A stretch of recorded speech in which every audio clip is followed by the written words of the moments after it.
అర్జెంటుగా రమ్మన్నారట. రామచంద్రయ్య, బాధ్యత గల ఉద్యోగి దారి తప్పి ప్రవర్తిస్తే ఏం చేయాలి? దండించాలి సార్. ఊరుకుంటే పెట్టలేకపోయి మరీ దారి తప్పేస్తాడు. అయితే నేను ఇప్పుడు ఏ విధంగా దండించాను? సార్, జైల్లో ఉన్న ఒక ఖైదీకి జైలు నిబంధనలకు వ్యతిరేకంగా ఆహారం తీసుకెళ్ళవటం నేరం కాదంటావా? నిజమే సార్. కానీ అతను ఉపవాసాలతో మన కళ్ళ ముందే ప్రాణం వదిలితే ఆ పాపం మనకే వస్తుంది కదా సార్. పోలీసు ఉద్యోగి పాపం పుణ్యమని మెత్తబడకూడదయ్యా. పోలీసు ఉద్యోగి అయినా వాడు మనిషే కదా సార్. రామచంద్రయ్య, సార్, పోలీసుగా నేను అతన్ని చావుగొట్టాను. ఒక మనిషిగా ఆకలేసి అతనికి అన్నం పెట్టాను. పోలీసులో మానవత్వం ఉండటం నేరమే అయితే నన్ను శిక్షించండి సార్. రామచంద్రయ్య, బండబారిన మొండి మనుషుల పట్ల మంచితనం మానవత్వం చూపించేం ప్రయోజనం లేదయ్యా. ప్రాణాలు తీసే వాళ్లతో మనసు, మమత, జాలి, కరుణాన్ని పెట్టుకుంటే మనకే ముప్పుస్తుంది. వాళ్ళు రాక్షసులు లాంటి వాళ్ళయ్యా. సార్, మీరు పెద్దవారు, నేను మీతో చెప్పదగ్గవాడిని కాదనుకోండి. కానీ ఒక విషయం, ఇక్కడ ఈ నేరస్తులంతా ఉన్నారా, వీళ్ళు రోగులు లాంటి వాళ్ళు. నేరం అనేది వీళ్ళలో ఉన్న రోగం. రోగులంతా ఆసుపత్రికి వెళ్ళినట్టు నేరస్తులంతా జైలుకి వస్తారు. ఇక్కడున్న మీరంతా పెద్ద పెద్ద డాక్టర్లు అన్నమాట.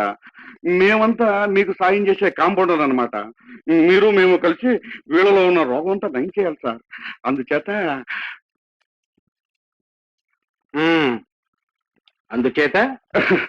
ఏమీ లేదు సార్, ఏమీ లేదు.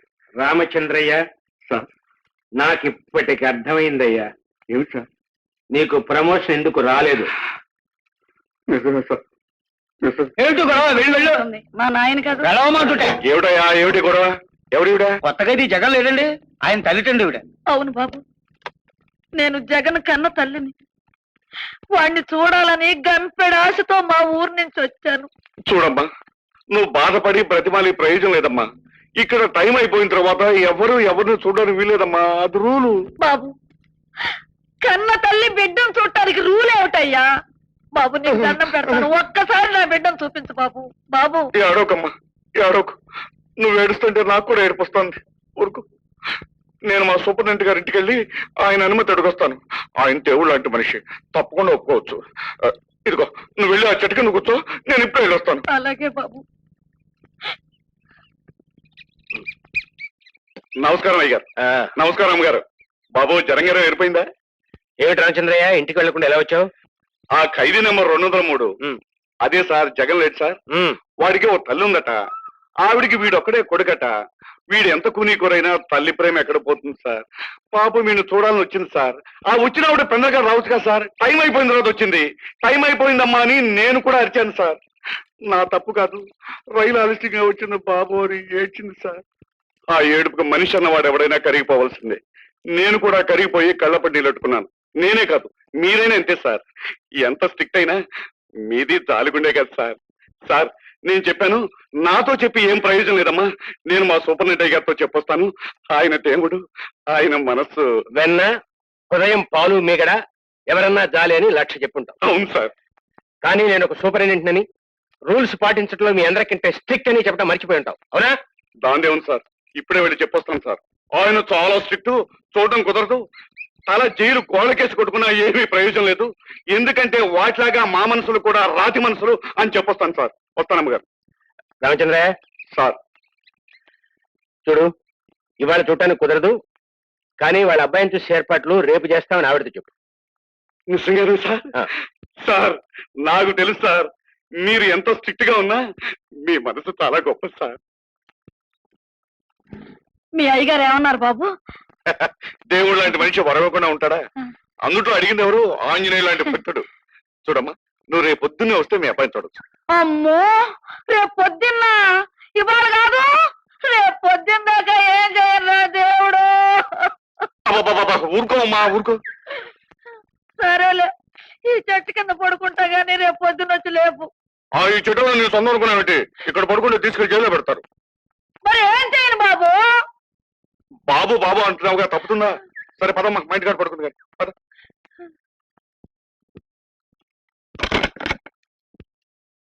రామ్మా, ఇదే మన ఇల్లు. ఇట కూర్చోమ్మా. శాంతి, అమ్మా శాంతి. వస్తున్నా అన్నయ్య. శాంతి మా చెల్లెమ్మ.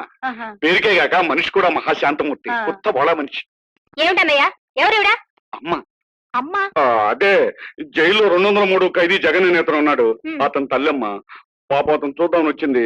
టైం అయిపోయింది, రేపు పొద్దున్న రమ్మన్నారు. ఈ రాత్రికి ఏ చెట్టు కిందైనా గడుపుతానంటేను. మహాత్ముళ్ళ నువ్వు ప్రత్యక్షం అయిపోయి మా ఇల్లు తేరగా ఉంది, మా చెల్లి నెత్తి ఖాళీగా ఉంది, వచ్చి దాన్ని నెత్తినెక్కి కూర్చోవచ్చని తీసుకొచ్చావు అనమాట, అంతేనా? నాయనా, నేను ఈ రాత్రికి ఏ సత్రం మీదన్నా పడుకుంటాను. ఇక్కడ నాకు నిద్ర పట్టేటట్టు లేదు. నువ్వు ఉండమ్మా. ఏమిటమ్మా శాంతి, తెలియని మనుషుల దగ్గర అలా పరస్కాలు అడుగుతా తప్పు కదా. నువ్వేమనుకోకమ్మా, సరదాగా. సరదా లేదు, బురదా లేదు, నిజంగానే అంటున్నాను. కుండ బద్దలు కొట్టినట్టు అమ్మాయి ఎలా అంటుంటే ఇంకా ఇక్కడ ఎలా అమ్మా, ఏమిటమ్మా శాంతి అది? నిజంగానే అంటున్నాను, వెళ్ళటానికి వీల్లేదని. చూసావమ్మా, నేను చెప్పలేదు. ఈ రాత్రికి మీకే కష్టమైనా వస్తే నలుగురు నన్ను అనుకుంటారు. ఉత్తముడైన అన్నగారు తల్లి లాంటి మనిషిని ఇంటికి తీసుకొస్తే తాటికి లాంటి చెల్లెలు తరిమేసిందన్న పేరు నాకెందుకు? రండి రండి రండి, లోపల రండి. పర్వాలేదా?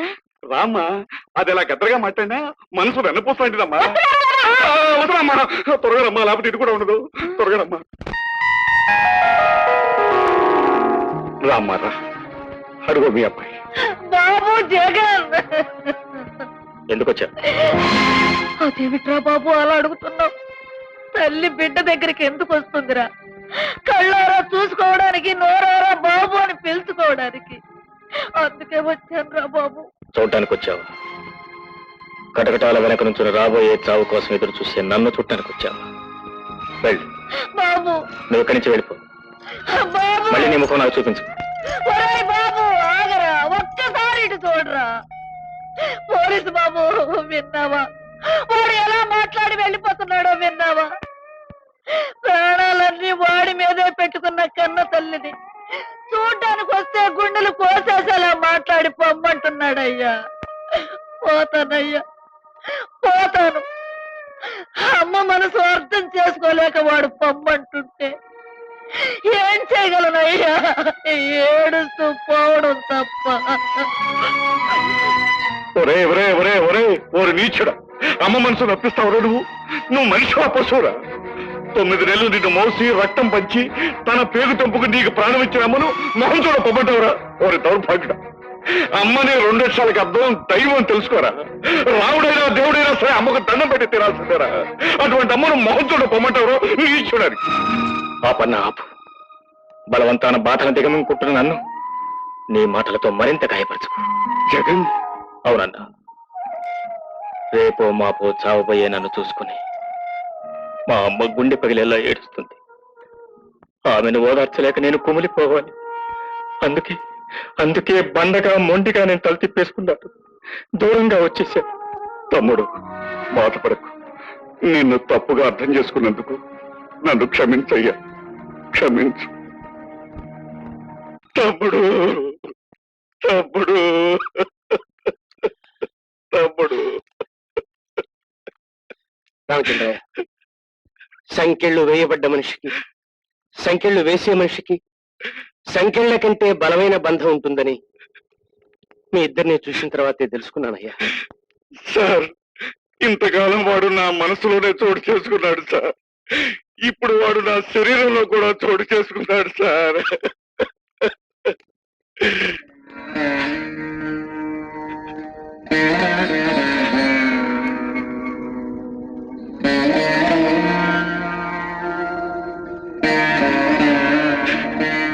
తమ్ముడు, ఇప్పుడు నువ్వు నన్ను చూస్తున్నావా? నేను నిన్ను చూస్తున్నానా? చెప్పు తమ్ముడు, చెప్పు. సార్, వాడు దేవుడు సార్. ఇంతకాలం ఆలయంలో నేను పూజించిన రాముడు వాడే సార్, వాడే. ఊరుకోండయ్యా. అమ్మ గీత, వాడు చేసిన ఉపకారాన్ని మాట మాత్రమైనా నాతో ఎందుకు చెప్పలేదమ్మా? అమ్మ శాంతి, శాంతి, విన్నావమ్మా? మనకేమీ కాని వాడు మనమే అన్ని అనుకున్నాడు. అన్ని త్యాగాలు మన కోసమే చేశాడమ్మా, మన కోసమే చేశాడు. సార్, వాడిని అర్థం చేసుకోలేక మోసగాడు, మాయగాడని ఎన్నో మాట్లాడినాను సార్. వెంటనే వాడిని కౌగిలించుకుని కన్నీటితో క్షమించు తమ్ముడు అంటే గాని నా మనసుకు శాంతి ఉంటుంది సార్, నా మనసుకు శాంతి ఉంటుంది సార్. రామచంద్రయ్య, అయితే నువ్వు వెంటనే బయలుదేరి వెళ్ళాలి. ఇంకా సేపట్లో అతన్ని ఉరిదీయబోతున్నారు. ఎంతో మంది ఉరిదీయబట్టం కళ్ళారా చూశాను నేను. ఆ త్యాగమూర్తిని ఉరిదీయటం చూడలేక వెళ్ళదలుచుకోలేదు. అతను మీరు ప్రాణాలతో చూడదలుచుకుంటే వెంటనే బయలుదేరి వెళ్ళండి. అలాగే సార్, రండి. జగన్, జగన్, వదలండి, వదలండి. అందరికీ దండం పెడతాను, వదలమనండి. ఒక్కసారి నా జగన్తో, నా తమ్ముడితో మాట్లాడివ్వండి. వాణ్ణి మోసగాడు, మాయగాడు అని మాట్లాడినందుకు క్షమించమని అడగాలి. కన్నీటితో కౌగిలించుకొని ఏడవాలి సార్. వదలమనండి సార్. రామచంద్రయ్య, నీకు మతిపోయిందా? ఈ క్షణంలో ఇక్కడికి ఆడవాళ్ళని తీసుకురావడం కాక అనుమతించని కోరికలు కోరతావా? వీళ్ళని తీసుకుని వెళ్ళిపో. అదేమిటి సార్, ఈ సమయం దాటితే మళ్ళీ ఈ జన్మకు వాడిని చూడలేదు కదా సార్. అందుకని రూల్స్ ని వ్యతిరేకించకూడదు. వీళ్ళని బయటకు పంపండి. సార్, ఏమిటి? పోయే మనిషికి ఆఖరి కోరిక కోరే అవకాశం ఉందనుకుంటాను. అవును, ఏమిటి నీ కోరిక? మా అన్న రామచంద్రయ్యతోనూ మా వాళ్లతోనూ మనసారా ఒక్కసారి మాట్లాడుకోవాలి.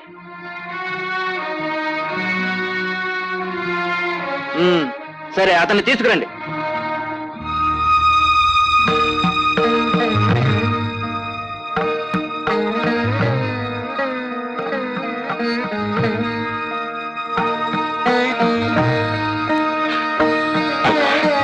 అన్నా, తమ్ముడు, అన్నా, తమ్ముడు, అన్నా, ఊరుకో అన్న, ఊరుకో, తమ్ముడు, ఊరుకో అన్నా. తమ్ముడు,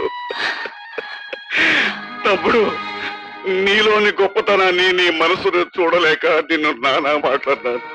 అందుకే మనిషి రూపాన్ని కాదు మనసులోకి చూడాలరా అని నీ కళ్ళు నాకిచ్చావా తమ్ముడు. కానీ కానీ నువ్వు వెళ్ళిపోయాక ఈ కళ్ళు చేసే పని చూడటం కాదు తమ్ముడు, కన్నీరు నింపుకోవడం. నీకోసం కన్నీరు నింపుకోవడం తమ్ముడు. అన్నా, ఆరిపోయే దీపం ఆఖరిసారిగా ఏ కళ్ళకు కాస్త వెలుగివ్వగలిగినా దాని జన్మ ధన్యమైనట్టే. అందులోనూ ప్రేమించే కళ్ళకు వెలుగివ్వగలగటం నిజంగా దాని అదృష్టం. ఏమంటావు? ఏమనగలను తమ్ముడు. అద్దంలో చూసుకున్నప్పుడల్లా నాకేసే చూసే నీ కళ్ళ వలన అనుక్షణం నువ్వు గుర్తుకొచ్చి కుమిలిపోతూ ఉంటాను. నువ్విచ్చిన ఈ చూపుకి ఎన్ని జన్మలెత్తి ఏడిస్తే మాత్రం నీ రుణం తీరుతుంది తమ్ముడు. అవి మాటలన్నా. సీతను పోగొట్టుకుని సెలైపోయిన నా మనసుకు మమతను అందించావు. అన్నలాగా అడుగడుగున అభిమానంతో ప్రేమను అందించావు. సృష్టిలో తీయనిదైన స్నేహాన్ని రుచి చూపించావు. అవి చాలవా అన్నా జన్మ జన్మలకి? అన్నా, నా కళ్ళను నీకివ్వటం వల్ల వాటికి సార్థకత కలిగింది. ఎందుకో తెలుసా? మంచి మనిషిపై నువ్వు వాటితో ఎప్పుడు న్యాయాన్ని, ధర్మాన్ని, పుణ్యాన్ని చూస్తూ ఉంటావు. ఆ కళ్ళను అనుక్షణం జాలి, దయా, కరుణలతో నింపుతూ ఉంటావు. అన్నా, నేను చచ్చిపోయిన తర్వాత కూడా నా కళ్ళతో ఈ లోకంలోని వెలుగుని, తెలుపుని, మంచిని చూడగలగటం నిజంగా నా అదృష్టం కదూ తమ్ముడు. అన్నయ్య. శాంతి, అన్నయ్య, అమ్మా, శాంతి, నువ్వేం బాధపడకమ్మా. నేనున్నా లేకపోయినా నీ పెళ్లి శుభంగా జరగటం, నువ్వు పచ్చగా కాపురం చేసుకోవటం నా కళ్ళారా చూస్తాను కదమ్మా. అమ్మా, నువ్వు మాత్రం ఓ పని చెయ్యాలి. అన్నయ్యని కంటికి పాపలా చూసుకోవాలమ్మా. టైం అయింది. అన్నా, తమ్ముడు, వెళ్తున్నా.